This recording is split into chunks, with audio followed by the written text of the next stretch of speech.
Welcome back to Investing Talk podcast. Today, we're going to tackle a question many of you might be asking about a company generating quite a bit of buzz, Nebius Group. Is now really a good time to buy this stock? Nebius Group is a significant player in the global AI infrastructure industry. They build everything from cloud platforms to GPU clusters. It's definitely an exciting space. And, a rapidly evolving one. We've gathered a stack of sources, analyst reports, news updates, financial summaries to try and explore what's really going on here. Our mission today is, to help you cut through the noise, understand the key details, and figure out what this all means for your investment strategy. Before we really get into it, if you're finding value in our discussions, please do hit that subscribe button, give us a like, maybe leave a comment.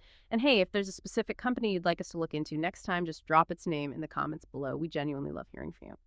All right, let's unpack Nebius Group. So who exactly is Nebius Group? At its core, it's a company focused on what they call full stack infrastructure for the global AI industry. So that means they provide everything from the foundational cloud platforms to specialized GPU computing power, basically building out the digital highways AI needs.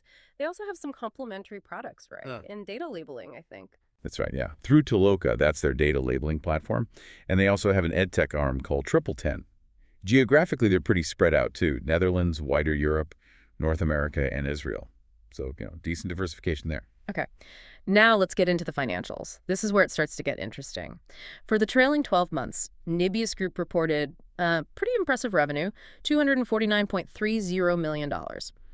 But the number that really jumps out is their net income for that same period, $243.5 million. Yeah, which implies an almost 98% profit margin. 98%. Exactly. And what's striking about that 98% margin is just how incredibly high it is. It's highly atypical for this sector. Even very profitable software companies rarely sustain margins like that. For an AI infrastructure company, which usually involves massive spending on things like data centers and GPUs, 98% is almost unheard of. So that immediately raises a flag. It immediately raises a flag for cautious investors. Yeah. It suggests either maybe a very specific, perhaps one-off kind of revenue event, or it really just underscores the lack of, let's say, audited financial transparency. The company's EPS for the trailing 12 months is $1 or $2. But you look at the current PE ratio hovering around 90. Wow, 90. Which suggests a very, very high valuation relative to those recent earnings. It really begs the question, are market expectations just priced in way too optimistically without the full picture? And crucially, without verifiable SEC 10K filings, it's just difficult to get a complete, trustworthy financial overview. And that caution seems, pretty justified when we look at their latest quarterly earnings for the quarter ending September 9, 2025. Just reported, yeah. Nebius posted revenue of $47.60 million. That actually fell way below analyst estimates of, $95.60 million? Significant miss. And their quarterly EPS was negative $1.44, also missing consensus by about 0.03 cents. So a miss on both the top and bottom lines. And if we connect this to the bigger picture, these recent misses are concerning, especially when you see sell-side analysts forecasting a full-year 2025 EPS of negative $1.10. So projecting continued losses. Projecting continued losses, yes. And on top of that, the consensus 12-month price target has actually decreased to $80. That represents a dip of over 12% from where the stock was recently trading. So it indicates a clear disconnect, right, between the current market valuation and the company's near-term profitability outlook. And a critical point for any investor, really, is the absence of detailed balance sheet specifics. We don't have verified SEC filings detailing their debt or their cash flow. Which is pretty fundamental stuff. It's fundamental, and without that, investors really should be alert to potential cash flow weakness, especially when you see those negative quarterly earnings. It just leaves a significant gap in understanding their true financial health. That's a big risk factor. Okay, so let's shift gears a bit. Moving from the fundamentals, or lack thereof in some cases, to the technicals. What are the charts telling us? Nebius Group recently closed at $64.06. That was on September 8th, down slightly for the day, but its 52-week range, that's been quite wide. From $14.09 all the way up to $97.87 shows huge volatility. That wide 52-week range immediately signals, the stock can move dramatically, which means both opportunity for traders, maybe, and potentially significant risk for longer-term investors. Hmm. From a technical perspective, we are seeing some interesting signals. Short-term, the stock price is actually above its 5-day simple moving average, the SMA. Okay. But that 5-day SMA is below the 20-day SMA. Mm-hmm. That typically indicates some, short-term weakness, kind of aligns with that recent daily dip. Right. Well, what about the longer-term moving averages? Do they give us a different picture beyond the day-to-day noise? Well, looking a bit further out, we see some conflicting signals there too, actually.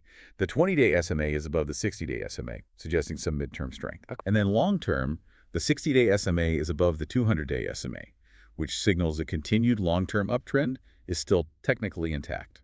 So short-term softness, but maybe a more robust underlying trend. Potentially. And what's particularly interesting here is that several key momentum indicators are suggesting the stock is oversold. Oversold. Okay. Like which ones? Indicators like the Commodity Channel Index, the CCI, Williams-Persar, Stock RSI, they're all flashing oversold signals. Meaning it sold off maybe too fast, too hard? Exactly. It means the stock's been selling off quite aggressively, perhaps more than its fundamentals might fully dictate right now, which could potentially create an opportunity for a short-term bounce. Right. But the MACD indicator, another momentum gauge, is still showing a positive trend. It's lending some support to that bullish midterm momentum picture, so it's a bit mixed. And what about its overall market volatility, beta? The beta is 1.08, which implies its volatility is only slightly higher than the broader market. That's actually not as extreme as you might expect for a company in such a, hot, fast-moving sector, and yet we see this massive price range. Interesting mix of signals then. Okay, let's shift to the news and the sentiment surrounding Nebius Group, because this is often what really drives market action, right? Analysts generally seem to have a strong positive outlook. Consensus rating is strong buy from the 4 analysts covering it. Yeah, it's pretty unanimous. A significant 75% recommend strong buy, the other 25% recommend a buy. That's quite a bit of enthusiasm. It is. And that strong analyst consensus is definitely a positive indicator. It reflects a belief in the company's future prospects. However, and this is important, you have to remember analyst ratings are often forward-looking. They don't always fully account for those underlying financial uncertainties, like the missing filings we keep mentioning. Good point. That said, you are seeing recent analyst target increases. D.A. Davidson raised their target from $55 to $65. BWS Financial went from $80 up to $90. And Goldman Sachs also gave a $68 price objective with a buy rating. So that positive sentiment is being backed up with higher targets. So what's the most significant recent development? What's driving this kind of excitement despite the recent earnings miss? Well, the huge news really came in September 2025. It's a multi-year, multi-billion-dollar agreement with Microsoft. Microsoft. Yeah. Huh. To deliver dedicated AI infrastructure from Nebius's new data center in Vineland, New Jersey. It's being described, rightly I think, as a truly transformative deal for Nebius. Transformative how? What does that mean practically? Well, the striking aspect here is how significantly this Microsoft deal could boost their revenue momentum. And perhaps more importantly, it really validates Nebius Group's competitive edge in the AI cloud space. Yeah. Getting a deal like this from a hyperscaler like Microsoft, the giants like AWS, Google, Azure, it's a major endorsement of their technology. Right. And interestingly, despite that recent Q2 earnings miss, management actually emphasized raised revenue guidance for 2025. They highlighted progress in these large-scale enterprise contracts. So they're confident they can deliver. It reflects their strong confidence, yes, in long-term growth, and their ability to execute on these big agreements. We've also seen increased institutional activity. Scientech Research LLC, for example, disclosed a new stake. That often signals growing interest from larger funds, usually after big news like partnerships and analyst upgrades. Okay, so the Microsoft deal is huge. What other operational developments have they been making? Are they keeping the momentum going elsewhere? They've definitely been busy. In August, they raised their annual recurring revenue, or AR, guidance for 2025. They cited strong pipeline growth, which is a key metric for these kinds of service businesses. Insane. In July, they published a sustainability report increasingly important for institutional investors. And they also expanded into the UK market, introducing the latest NVIDIA Blackwell Ultra GPUs there. So investing in growth and presence. And funding it too. They completed a $1 billion private placement of convertible notes back in June. That gives them significant balance sheet flexibility for new investments, data center expansion, things like that. Convertible notes. Basically loans that can turn into stock later. Essentially, yes. It's a common way for growth companies to raise capital without immediately diluting existing shareholders too much. Okay, so looking ahead, next few months, What are the key catalysts investors should be watching for? Well, first up, we're expecting the execution of that Microsoft AI infrastructure contract by September 30th, 2025. So we should start seeing the initial impacts soon. Okay. Then, around October 15th, there's anticipated major ETF or index rebalancing. Nebius Group could potentially be added to some key indices, which would drive passive investment flows into the stock. Ah, automatic buying pressure. Potentially, yeah. And then critically, the Q3 2025 earnings release, that's scheduled for November 11th. That sounds like a big one. Building on those scheduled events, yeah, the Q3 earnings release in November will be absolutely critical. This is really where the rubber meets the road. Investors will be watching very closely for how operational leverage is demonstrated. Are costs growing slower than revenues? And what's the impact of these ramping enterprise contracts, especially the Microsoft one, on ARR and cash flow, particularly against that upgraded 2025 guidance they gave? Right. They need to prove they can deliver on those promises. Exactly. Beyond that, there's definitely market chatter about potential additional big tech partnerships. Following that Microsoft precedent, speculation about maybe accelerated financing rounds to support even more aggressive capital deployment, and even rumors of inclusion in major AI or tech-focused ETFs, which could further drive demand and the stock's valuation. These are all potential tailwinds if they materialize. Okay, so lots of potential positives, but with all this excitement, it's crucial we talk about the risks. The big one seems to be that earnings volatility, especially after missing both revenue and EPS estimates last quarter, Creates uncertainty, right? Definitely uncertainty around their forecasting ability and execution. But there's, as we touched on, an even more fundamental concern here. which brings us back to It takes us back to the sustainability of those reported exceptionally high profit margins, that almost 98%. They're just highly unusual for this sector. And without verifiable SEC 10K or 10Q filings, it's genuinely difficult for investors to fully validate the company's financial health. Really is. so the transparency issue. The transparency issue is significant, yes. The absence of detailed official financial statements, missing insider trading data, missing cash flow data, it creates significant uncertainty for anyone looking to invest long term.